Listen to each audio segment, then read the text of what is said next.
చూడండి, నేను చెప్పాను కదా ముందే మన ఛానల్లో నేను టైలరింగ్ క్లాస్ నేర్చుకుంటానని చెప్పినాను కదా.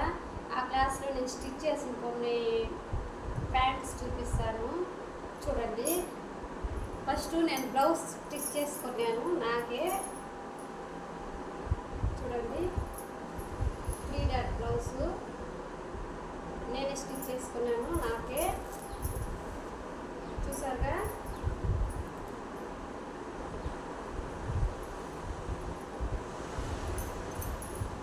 ఇప్పుడు వచ్చి ప్యాంట్ చూపిస్తాను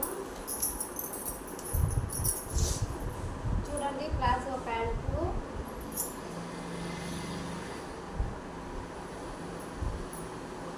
ఇక్కడ వచ్చి ఎలాస్టిక్ ఇచ్చాను చూసారుగా. నేనే షిఫ్ట్ చేసుకున్నాను. నేను క్లాస్ జాయిన్ అయినానని చెప్పినాను కదా, ఆ క్లాస్లోదే ఇవంతా నేను నేర్చుకున్నాను. అలాగే పట్టియాల